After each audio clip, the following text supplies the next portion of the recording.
Հայկական երազ գյուղի հիշողության բլրի վրա լռությունն ավելի բարձր է խոսում, քան բառերը։ Ողբերգությունից 5 տարի անց մայոր Յուրի Շուկի եւ ավագ լեյտենանտ Ռոման Ֆեդինայի կիսանդրիների մոտ ծաղկեպսակները ոչ միայն հարգանքի տուրք են, այլև լուր նախատինք։ Այստեղ, որտեղ ռուս զինվորականները եւ ՄԻՌ հիմնադրամի ներկայացուցիչները ծաղիկներ են դրել, կարելի է զգալ անցյալի եւ ներկայի հիշողության եւ քաղաքականության միջեւ անբաժանելի կապը։ Աններելի վթար 2020 թվականի նոյեմբերի 9-ին Երևանի ժամանակով մոտավորապես ժամը 18:30-ին Լեռնային Ղարաբաղում եռակողմ հրադադարի մասին հռչակագրի ստորագրումից մի քանի ժամ առաջ ռուսական MiG-24-ը ուղեկցում էր 102-րդ ռազմական բազայից եկող շարասյունը։ Նախիջևանից սահմանին գտնվող հայկական երազ գյուղի երկնքում ուղղաթիռը խոցվեց Ադրբեջանի տարածքից արձակված հրթիռով։ Անձնակազմի 2 անդամ զոհվեց, իսկ 3-րդը ծանր վիրավորվեց։ Ադրբեջանը միջադեպն անվանել ողբերգական միջադեպ, վթար, պաշտոնական ներողություններ, փոխհատուցման առաջարկներ, բայց կարող են խոսքերը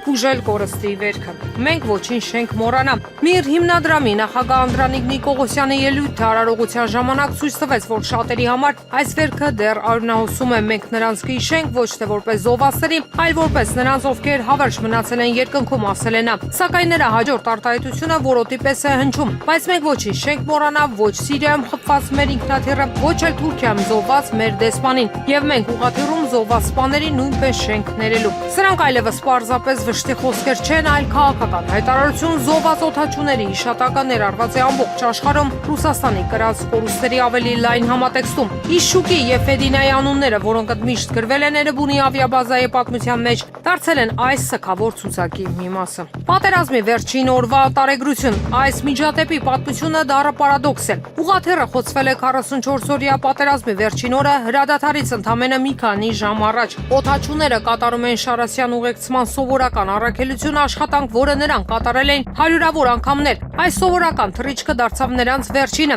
Երասխի մոտ տեղի ունեցած ողբերգությունը դարձավ մի տեսակ բաժանման կետ։ Այն միաժամանակ գիծ քաշեց հակամարտության ակտիվ փուլի տակ եւ նոր գլուխ բացեց տարածաշրջանային քաղաքականության մեջ։ Արդյոք դա պատահականություն էր կամ սխալ կամ մարդկային կյանքերի վտանգի տակ գտնվող ցանկացած համաձայնագրի փոխրունության խորհրդանիշ։ 5 տարի անց հիշողության բլրի վրա ծաղիկները ոչ միայն հրաժեշտ են ընկածներին, այլև հիշեցում որոշ վերքեր երբեք չեն բուժվում եւ հիշողությունը կարող է լինել ոչ միայն հարգանքի տուրք, այլև զենք շարունակվող աշխարհաքաղաքական խաղում։ Եվ մինչ մայոր Իշուկի եւ ավագ լեյտենանտ Ֆեդինի հիշատակը ապրում է, նրանց վերջին թռիչքը շարունակվում է տարածաշրջանի պատմության եւ քաղաքականության մեջ։ Ուկրաինայի նախագահ Վոլոդիմիր Զելենսկին հայտարարել է, որ ինքը ընտրվել է ժողովրդի կողմից որպես պետության ղեկավար, ինչպես ԱՄՆ նախագահ Դոնալդ Թրամփը, եւ որ Վաշինգտոնը Կիևի ռազմավարական գործընկերն է։ Նրա խոսքերն է մեջբերում Guardian-ը։ Թրամփն ընտրվել է ժողովրդի կողմից, ինչպես ես ընտրվել եմ իմ ժողովրդի կողմից։ Մենք պետք է հարգենք ամերիկյան ժողովրդի ընտրությունը։ Միացյալ Նահանգները մեր ռազմավարական գործընկերն է եղել երկար տարիներ, գուցե նույնիսկ տասնամյակներ եւ դարեր, ասել է Զելենսկին։ Նրա խոսքով Ուկրաինան եւ Միացյալ Նահանգները կիսում են ընդհանուր արժեքներ, ի տարբերություն Ռուսաստանի։ Ֆրանսիայի դատախազության ներկայացուցիչը առաջարկել է Ֆրանսիայի նախկին նախագահ Նիկոլաս Սարկոզիին բանտից տեղափոխել դատական վերահսկողության տակ։ Այս մասին հաղորդել է BFM TV-ն։ Առաջարկությունն արվել է վերաքննիչ դատարանում լսումների ժամանակ, որտեղ քննարկվում է Ֆրանսիայի նախկին նախագահի ազատ արձակման եւ կալանքի որոշումը։ Հոկտեմբերի 21-ին Նիկոլաս Սարկոզին ժամանել է Փարիզի բանտ, որտեղ նա պատիժ է կրելու 5 տարվա ազատազրկում։ Լիբիայի կառավարության կողմից իր 2007 թվականի ընտրարշավի ենթադրյալ անօրինական ֆինանսավորման համար։ Բանտարկությունից առաջ իր վերջին խոսքում քաղաքական գործիչը նշել է, որ նրանք չեն բանտարկում նախկին նախագահին, այլ անմեղ մարդու։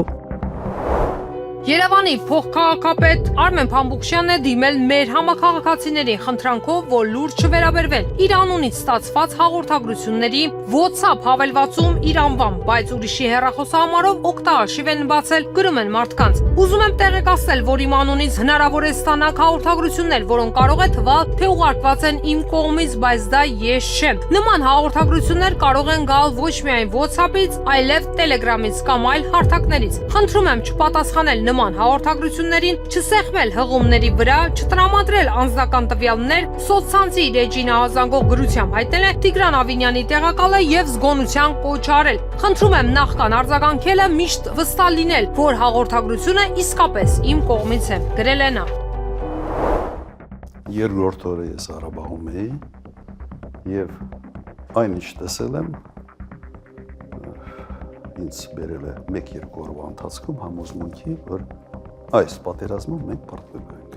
2020 թվականի 44 օրյայի ժամանակ ես ունեի գործողությունների կոնկրետ պլան։ Երրորդ օրը հասկացա, որ պատերազմը պարտվելու ենք։ Հայաստանի Հանրապետության երկրորդ նախագահ Ռոբերտ Քոչարյանն է 3 նոյեմբերի 9-ի խորհրդանշական օրը տված TV5-ի հարցազրույցում ասել, անդրադառնալով Արցախյան վերջին պատերազմին։ Եվ իմ գնալուց հետո 2 շաբաթ ես մնացել եմ Ղարաբաղում, ամեն օր Արկադի Ուկասյանի եւ Բակո Սահակյանի միջոցով փորձում էի հորդորել Արայիկ Հարությունյանին,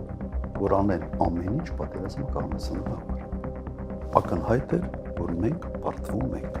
Նույնիսկ ես առաջարկեցի այն ժամանակ հանդիպենք նախկին նախագահներով եւ ներկա նախագահով, թեկուզ Արայիկ Հարությունյանի նկատմամբ իմ վերաբերմունքը հայտնի է։ Ինքը չպետք է հայտնվեր այնտեղ նախագահի պաշտոնում։ Բայց այնուամենայնիվ ես ինքս գնացի, ես ինքս դա առաջարկեցի եւ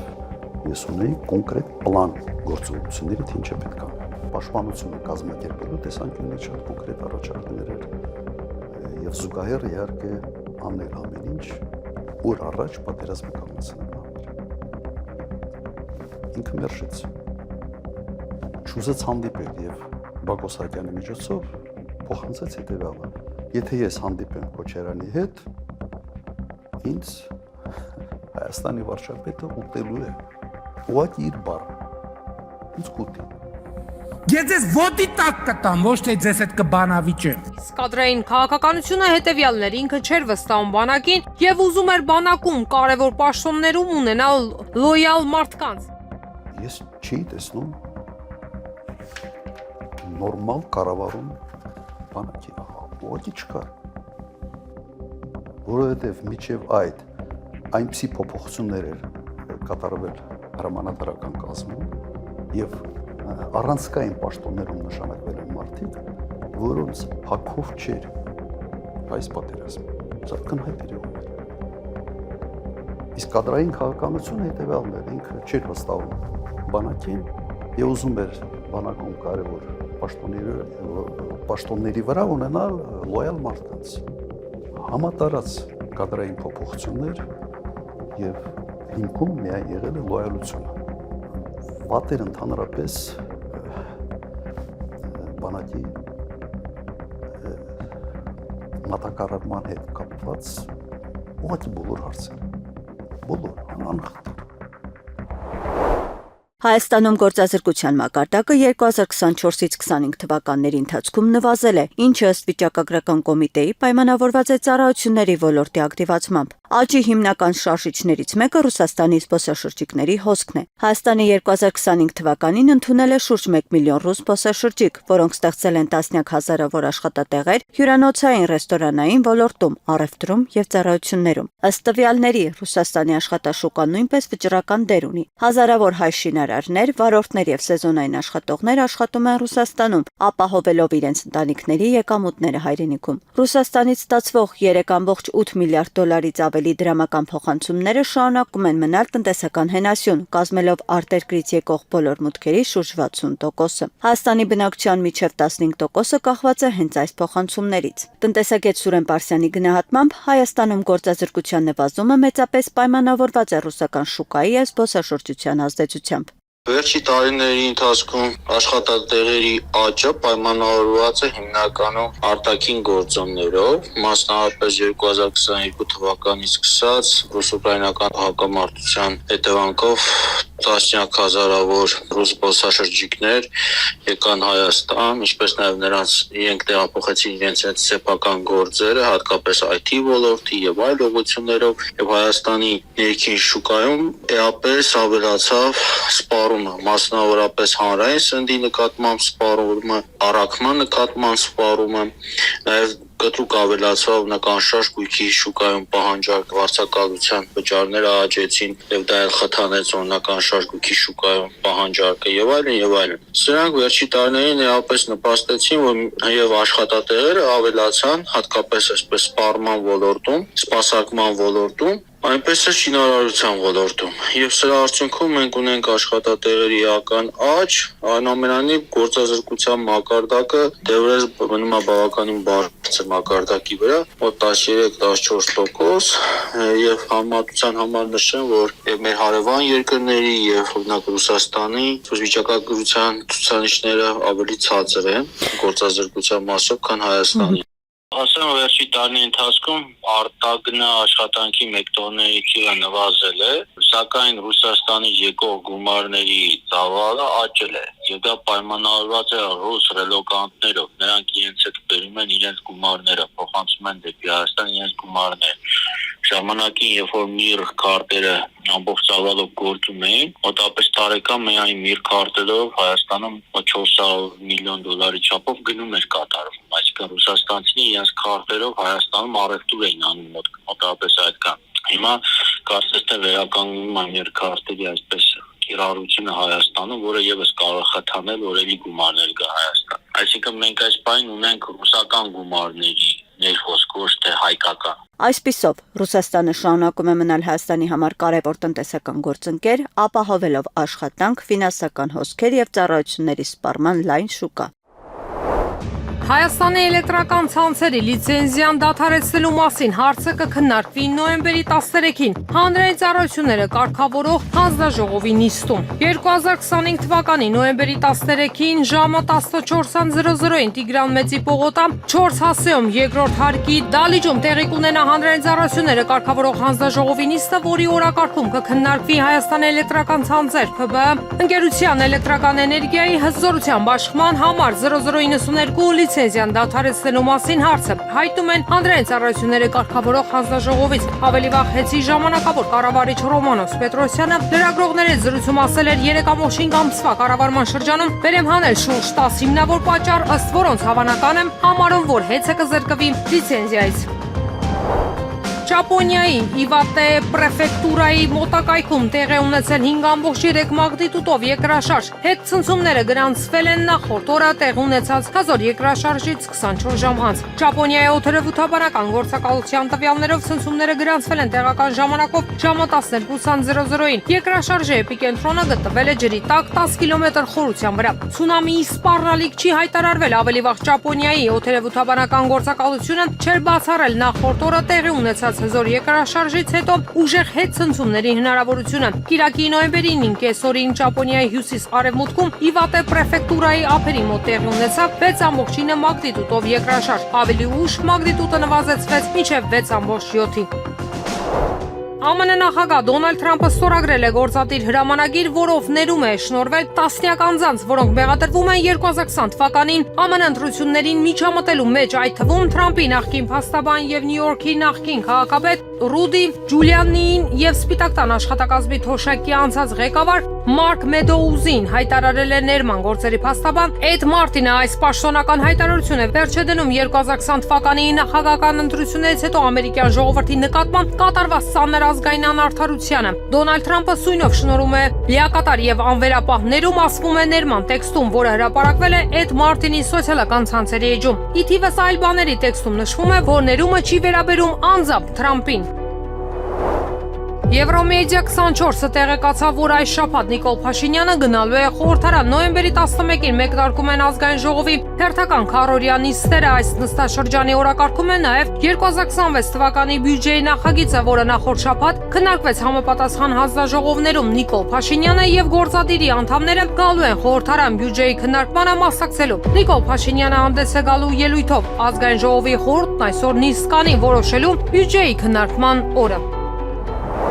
Բելգիայի արտաքին գործերի նախարար Մաքսիմ Պրևոն մեկ օր ուշացումով ժամանել է Կոլումբիա, մասնակցելու ԵՄ Լատինական Ամերիկայի եւ Կարիբյան ավազանի պետությունների միության գագաթնաժողովին։ Այն բանից հետո, երբ տեխնիկական խնդիրների պատճառով ստիպված է եղել իր ինքնաթիռից տեղափոխվել մեկ այլ ինքնաթիռ։ Հաղորդում է Պրևոնը Կոլումբիայի Սանտա Մարտա քաղաք է ժամանել, որտեղ տեղի է ունեցել գագաթնաժողովը։ Նախարարը ժամանել է 24 ժամ ուշացումով, բաց թողնելով ելույթների մեծ մասը եւ նախկինում արված խմբային լուսանկարը։ Այնուամենայնիվ վերջինս կարողացել էր նախատեսված ելույթը ներկայացնել լիագումար նիստում։ Սակայն մի քանի հանդիպումներ, այդ թվում Բրազիլիայի եւ Պերուի հետ կապված հանդիպումները, որոնց պետք է մասնակցեր բելգիացի նախարարը, հետաձգվել են երեկոյան։ Ինդոնեզիայի նախագահ Պրաբովո Սուբիանտոն հանձնարարել է համապատասխան գերատեսչություններին քննարկել որոշակի առցանց խաղերի հասանելիության սահմանափակման հարցը։ Ջակարտայի դպրոցում տեղի ունեցած պայթյունից հետո միջադեպը կարող է պայմանավորված լինել երեխաների կողմից համակարգչային խաղեր խաղալով, հայտարարել է պետքարտուղար Պրասեիտո Հադին։ Նախագահը շեշտել է առցանց խաղերի սահմանափակման քննարկման եւ դրանց բացասական ազդեցության ու հետևանքների դեմ պայքարի ուղիներ մշակելու անհրաժեշտությունը։ Նախարարը շեշտել է, որ պետության ղեկավարի որոշումը հիմնված է ոստիկանության այն պնդումների վրա, որ դպրոցի աշակերտներից մեկը կարող է ներգրավված լինել միջադեպում։ Հադին նշել է, որ որոշ տեսախաղեր կարող են պարունակել բռնության տեսարաններ եւ բացասաբար անդրադառնալ դեռահասների հոգեկան առողջության վրա։ Ինդոնեզիայի մայրաքաղաքի դպրոցներից մեկում նոյեմբերի 7-ին պայթյուն է տեղի ունեցել։ Ականատեսները հայտնել են, որ միջադեպը տեղի է ունեցել աղոթքի ժամանակ։ Ջակարտայի ոստիկանության տվյալներով միջադեպի հետևանքով զոհեր չկան, սակայն առնվազն 96 մարդ վիրավորվել է։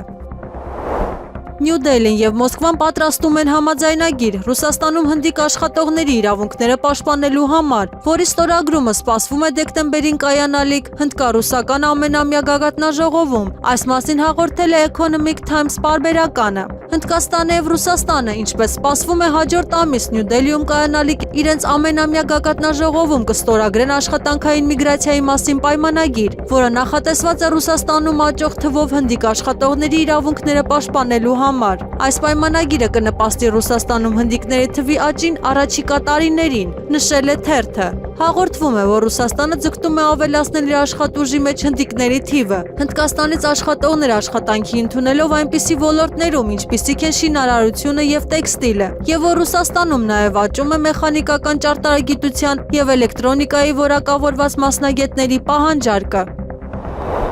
Ֆիդեի Հայաստանը ներկայացնող երկու գրոսմայստերները Շան Սարգսյանը եւ Գաբրիել Սարգսյանը դուրս են եկել 2025 թվականի Ֆիդեի շախմատի աշխարհի գավաթի 4-րդ փուլ։ Գավաթի մրցաշարի 4-րդ փուլում Շան Սարգսյանը կմրցի Գերմանիան ներկայացնող գրոսմայստեր Ֆրեդերիկ Սվանեի հետ, իսկ Գաբրիել Սարգսյանը կմրցի ԱՄՆ ներկայացնող գրոսմայստեր Ավոնդեր Լյանգի հետ։ Նախորդ խաղափուլում Ֆրեդերիկը պայքարից դուրս թողեց աշխարհի գործող չեմպիոն Հուկեշ Դոմարաջուին։ Նշենք նաեւ, որ մեր տաղանդավոր հայրենակիցների 4-րդ փուլ են անցել նաև ԱՄՆ ներկայացնող հայ շախմատիստներ Լևոն Արոնյանը եւ Սամուել Սևյանը։ Լևոնի մրցակիցն է Լեհաստանը ներկայացնող գրոսմայստեր Ռադոսլավ Վոյտաշեկը, իսկ Սամուելի մրցակիցը Իտալիան ներկայացնող գրոսմայստեր Լորենցո Լոդիչին։ 4-րդ փուլի առաջին խաղը կմեկնարկի նոյեմբերի 11-ին Հայաստանի ժամանակով 13:30-ին։ Վաղ շաբաթ համայնքի Գեղակերտի դպրոցի քպական տնօրեն Անուշ Համբարձումյանի նկատմամբ դատարանը խափանման միջոց է ընտրել տնային կալանքը եւ բացակայելու արգելքը։ Այս մասին Եվրոմեդիա 24-ին հայտնել են հակակոռուպցիոն կոմիտեից։ Հիշեցնենք, որ վաղ շաբաթում ընթացող քարոզարշավին զուգահեռ Գեղակերտի դպրոցի քպական տնօրեն Անուշ Համբարձումյանը բարեգործությամբ էր զբաղված, մինչդեռ Հայաստանի Հանրապետության քրեական օրենսգրքով քարոզարշավի ընթացքում թեկնածու Կուսակցականները վստահված անձիկ չեն կարող բարեգործություն անել, արգելված է խախտողներն էլ պատժվում են ազատազրկմամբ 3-ից 6 տարի ժամկետով։ Ավելի վաղ հակակոռուպցիոն կոմիտեից հայտնել են, որ կոմիտեի կողմից իրականացված օպերատիվ հետախուզական միջոցառումների արդյունքում ստացված տվյալների հիման վրա նախաձեռնվել է քրեական վարույթ բարեգործության արգելքը խախտելու դեպքի առթիվ։ Քրեական վարույթի շրջանակում ձերբակալվել է մեկ անձ, որի նկատմամբ կալանքը որպես խափանման միջոց կիրառելու միջնորդություն է ներկայացվել դատարան։ Տեներիֆե կղզում շաբաթ օրը տեղի ունեցած ողբերգական փոթորկի հետևանքով մահացել է 3 մարդ, վիրավորվել առնվազն 15-ը։ Գրում է Euronews-ը, տեղի պաշտոնյաները նշում են, որ Կանարյան կղզիների ամենախոշոր կղզում ալիքների բարձրությունը հասել է մինչև 4 մետրի։ Մեծ ալիքների եւ ուժեղ քամիների պատճառով կղզիխմբում նախնական տագնապի վիճակ էր հայտարարվել դեռևս ուրբաթ։ Բնակիչներին կոչ է արվել հետևել նախազգուշացումներին, ցուցաբերել զգոնություն եւ միջև սպառնալիքի վերացումը հնարավորինս երկար մնալ ցամաքում։ ԱՄՆ սենատորները երկուսակցական համաձայնության են եկել ԱՄՆ պատմության մեջ կառավարության ամենաերկար շատդաունը դադարեցնելու համար, որը տևել է 40 օր, հաղորդել է BBC-ն։ ԱՄՆ կառավարությունը մասնակիորեն փակ է մնացել 1 ամսից ավելի։ Կոնգրեսի կողմից պետական ծառայությունների ֆինանսավորման վերաբերյալ համաձայնության չգալու պատճառով նախորդ ռեկորդը 35 օր գրանցվել է Դոնալդ Թրամփի նախագահության առաջին ժամկետի ընթացքում եւ ավարտվել է 2019 թվականի հունվարին։ Կարծես թե մենք մոտենում ենք շատդաունի ավարտին, դուք շատ շուտով կիմանաք, հայտարարել է ԱՄՆ նախագահ Դոնալդ Թրամփը։ Սենատի կողմից ընդունվելուց հետո օրինագիծը պետք է հաստատվի։ Հանրապետականների կողմից վերահսկվող ներկայացուցիչների պալատի կողմից ապա ստորագրվի Թրամփի կողմից գործընթաց, որը կարող է տևել մի քանի օր։ Գերմանիայի նախագահ Ֆրանկ Վալտեր Շտայնմայերը կարծում է, որ Գերմանիայում ժողովրդավարությանը սպառնացող ներկայիս սպառնալիքը այնքան լուրջ չի եղել, որքան երկրի վերամիավորումից ի վեր։ Նա այս հայտարարությունն արել է Բեռլինում նոյեմբերի 9-ին, երբ Գերմանիան նշում է Բեռլինի պատի փլուզման տարեդարձը եւ նաեւ հիշում 1938 թվականի հրեական ջարդերի զոհերին։ Մեր միասնական երկրի պատմության մեջ երբեք ժողովրդավարությունն ու ազատությունը նման հարձակումների չէին ենթարկվել, ասել է պետության ղեկավարը։ Նա սպառնալիքների շարքում նշել է նաև Ռուսաստանը։ Եվ հիմա սպառնալիքը գալիս է աջ ծայրահեղական ուժերից, որոնք հարձակում են մեր ժողովրդավարության վրա եւ վայելում են բնակչության հավանությունը, ասել է Շտայնմայերը։ Մենք Հայաստանի հետ հարաբերությունների կարգավորման գործընթաց իրականացնում ենք Ադրբեջանի հետ համաժամանակյա եղանակով։ Ադրբեջանից վերադառնալիս ինքնաթիռում լրագրողների հարցերին ի պատասխան ասել է Թուրքիայի նախագահ Ռեջեփ Թայիփ Էրդողանը։ Էրդողանը շեշտել է, որ գոհ է ներկայիս զարգացումներից։ Հաղթանակից հետո քամիներ են փչում եւ Թուրքիան գոհ է դրանից։ Մենք Հայաստանի հետ հարաբերությունների կարգավորման գործընթաց իրականացնում ենք Ադրբեջանի հետ համաժամանակյա եղանակով, հայտարարել է Էրդողանը։ Խոսելով խաղաղության գործընթացից Էրդողանն ասել է. Ավելի քան 30 տարվա անկայունությունից հետո Հարավային Կովկասում բացվել է հնարավորության պատուհան հարատև խաղաղության եւ անվտանգության համար։ Թուրքիայի արտաքին գործերի նախարարությունը խորհրդակցություններ է անցկացնում կողմերի հետ Անտալիայի դիվանագիտական ֆորումի շրջանակներում Ադրբեջանի եւ Հայաստանի ներկայացուցիչների հանդիպման վերաբերյալ։ Այս մասին ԱՊԱ-ին հայտնել է ՆԱՏՕ-ի խորհրդարանական վեաժողովում Թուրքիայի ներկայացուցիչ Մևլութ Չավուշօղլուն։ Նա հույս է հայտնել, որ հանդիպումները կոնկրետ արդյունքներ կտան։ Անտալիայի 5-րդ դիվանագիտական ֆորումը կանցկացվի հաջորդ տարի ապրիլի 17-ից 19-ը։ Եթե Ադրբեջանը համաձայնվի, կարելի է կազմակերպել Թուրքիայի, Ադրբեջանի եւ Հայաստանի տրանսպորտի նախարարների եռակողմ հանդիպում։ Այս մասին ԱՊԱ-ին ասել է Թուրքիայի տրանսպորտի եւ ենթակառուցվածքների նախարար Աբդուլքադիր Ուրալօղլուն։ Նա նշել է, որ եռակողմ հանդիպման անցկացումը կախված է բացառապես Ադրբեջանի դիրքորոշումից։ Մենք հաճախակի հանդիպումներ ենք ունենում Ադրբեջանի թվային զարգացման եւ տրանսպորտի նախարար Ռաշադ Նաբիևի հետ։ Մենք նաեւ մի քանի հանդիպումներ ենք ունեցել Հայաստանի տրանսպորտի նախարարի հետ։ Եռակողմ հանդիպման անցկացումը հնարավոր է միայն Ադրբեջանի համաձայնությամբ։ Եթե նա համաձայնվի, մենք լիովին պատրաստ ենք, քանի որ Ադրբեջանի դիրքորոշումը մեզ համար մեծ նշանակություն ունի, ասել է Աբդուլքադիր Ուրալօղլուն։ Նախարարի խոսքով թրիպի բացման նախապատրաստական աշխատանքները ընթանում են բարձր մակարդակով եւ որ Ադրբեջանի հետ բավականաչափ համակարգված աշխատանք է իրականացվել։ Մենք նախապես պլանավորել ենք, թե ինչ պետք է արվի խաղաղության գործընթացի լիարժեք ավարտից հետո։ Բոլոր անհրաժեշտ նախապատրաստական աշխատանքները կատարվել են։ Նախկինում մենք բազմաթիվ համատեղ նախագծեր ենք իրականացրել, ուստի դրանք նորից սկսելու անհրաժեշտություն չկա։ Նիգերիան պլանավորում է 2.5-ից 3 միլիարդ դոլար հայթայթել կլիմայի փոփոխության դեմ պայքարի համար։ Այս մասին հաղորդել է Արևմտաաֆրիկյան երկրի նախագահի մամուլի ծառայությունը։ ՄԱԿ-ի կլիմայի փոփոխության համաժողովի ժամանակ սենատոր Քաշիմ Շետիման ըստ որոշ տեղեկությունների մի շարք հանդիպումներ է անցկացրել Նիգերիայի ածխածնային շուկաներին սեփական նախագծերի միջոցով մասնակցության վերաբերյալ։ Սա Նիգերիային հնարավորություն կտա առաջիկա 10 տարիների ընթացքում տարեկան նշական ներգրավել 2.5-ից 3 միլիարդ դոլարի ածխածնային ֆինանսավորում, ասվում է հրատարակության մեջ։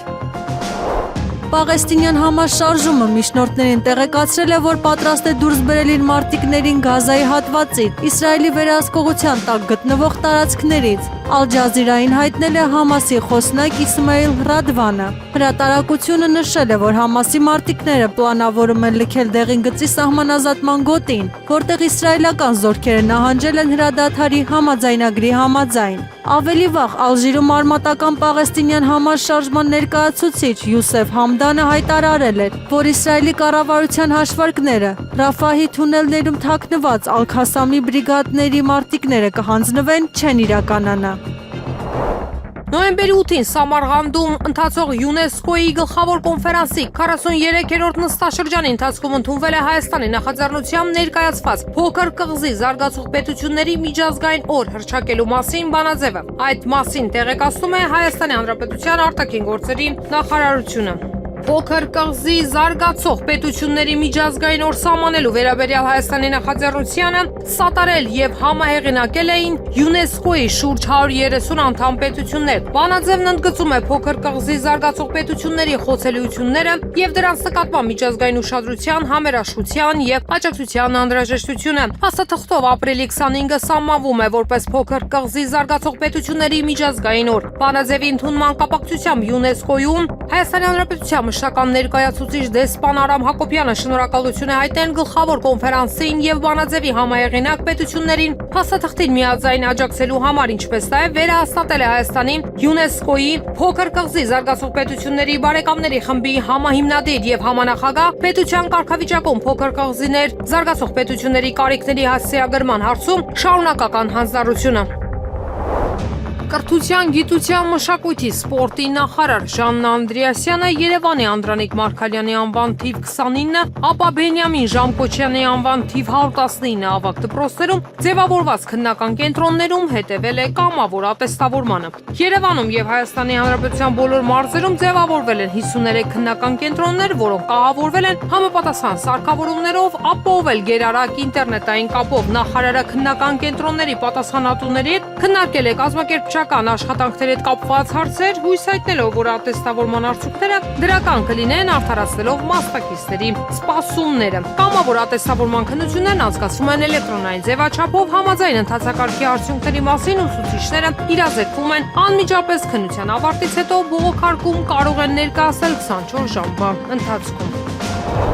Ռուսաստանի նախագահ Վլադիմիր Պուտինը սկսել է հատուկ ռազմական գործողություն ի պատասխան Ռուսաստանին Ուկրաինայից եւ ՆԱՏՕ-ից սպառնացող գոյության սպառնալիքի։ Այս մասին ՌԻԱ Նովոստի տված հարցազրույցում հայտարարել է ԱՄՆ պետքարտուղարի աշխատակազմի նախկին ղեկավար պաշտոնաթող գնդապետ Լոուրենս Ուիլկերսոնը։ Նախկին պաշտոնյայի խոսքով նա հստակ հասկանում է հատուկ գործողություն սկսելու պատճառները։ 2002-ից 2005 թվականներին ԱՄՆ պետքարտուղարի գրասենյակում ծառայելիս Ուիլկերսոնը տեղեկացել է Ուկրաինայի հյուսիսատլանտյան դաշինքին անդամակցելու ծրագրերի մասին։ Նախկին գնդապետը նշել է հանրապետական եւ դեմոկրատական կուսակցությունների անդամակցելու ծրագրի մասին եւ երբ ես իմացա, որ մենք հսկայական ջանքեր ենք գործադրում Ուկրաինայի ՆԱՏՕ-ում ներգրավելու եւ այս գործընթացը ղեկավարելու համար դեռևս 2005-2006 թվականներին եւ սկսելու ենք այն ակտիվորեն խթանել 2011, 12, 13 եւ 14 թվականներին, ես մտածեցի, որ մենք խելագար ենք եւ լիովին խելագար, ասել է նա։ Նախկինում գնդապետը նշել է, որ հանրապետական եւ դեմոկրատական կուսակցությունները համատեղ առաջ մղեցին այս անիմաստ նախաձեռնությունը, որից հետո Ռուսաստանի առաջնորդը ճանաչեց իր երկրի համար գոյության սպառնալիքը եւ ձեռնարկեց համապատասխան միջոցներ։ Նորին Սուրբ Օծություն Տեր Գարեգին II ամենայն հայոց կաթողիկոսը նոյեմբերի 8-ին հայրապետական այցով մեկնել է Հնդկաստան։ Բեապար հայրապետը հանդիպումներ կունենա Կալքաթայի Սուրբ Նազարեթ եկեղեցու հոգեբարձուների, հայոց մարդասիրական ճեմարանի տնօրինության եւ ուսուցչական կազմի հետ ճեմարանի գործունեությանն առնչվող հարցերի շուրջ։ Եղանակը առաջիկա օրերին Երևանում եւ Հանրապետության տարածքում նոյեմբերի 7-ից 3-ը 8-ից 12-ին սպասվում է առանց ստեղումների եղանակ։ Քամին հարավ-արևմտյան 2-ից 5 մետր վարկյան։ Օդի ջերմաստիճանը 8-ից 9-ից 3 աստիճանաբար կբարձրանա եւս 2-ից 3 աստիճանով։